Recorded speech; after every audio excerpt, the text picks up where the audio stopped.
that although influenza vaccines are good and important and should be utilized, we can do better.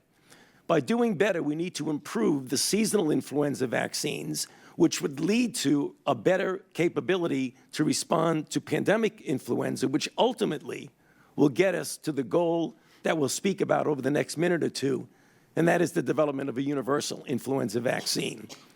In the summer of 2017, we brought a group together to develop a plan which we published in 2018 for the strategic plan and the research agenda to mobilize scientists throughout the country and the world to develop a universal flu vaccine. So let me explain what we mean by a universal flu vaccine. This is somewhat of a complicated slide, but it really does make the point. We will not get a universal flu vaccine overnight.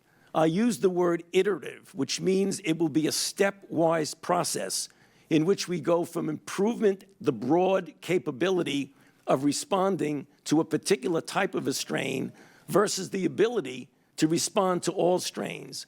Note on the lower left-hand part of the slide, it is divided into two major groups of influenza, Group 1 and Group 2. On the right-hand part of the slide, the tip of that triangle is what we do today. We make a vaccine for this season that's highly specific to the strains that are circulating this season. However, those strains change, they mutate, they drift.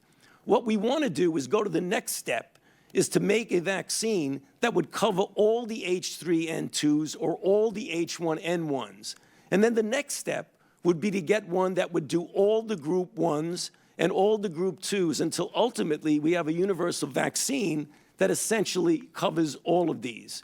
We're going to do that with new technologies. As you're well aware, we currently have a technique of growing the virus in eggs to develop a vaccine.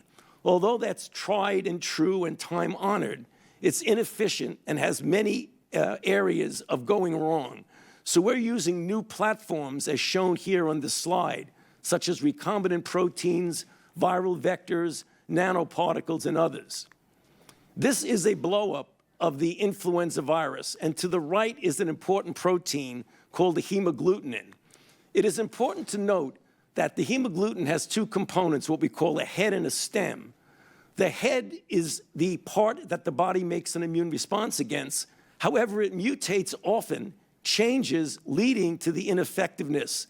However, the dark blue is the stem, which doesn't change much at all.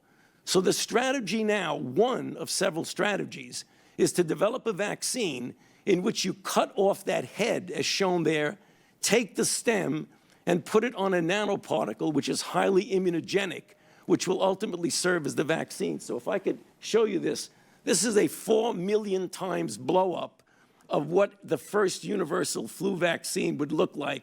And these dark blue areas are the stems. We have started a phase 1 trial, as shown here, in the spring of this year. It will end at the end of this year.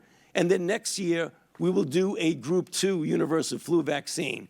So as the President said in the executive order, the purpose of what we're doing is to go ahead and improve little by little till we get vaccines to protect us in the most efficient way possible. Thank you.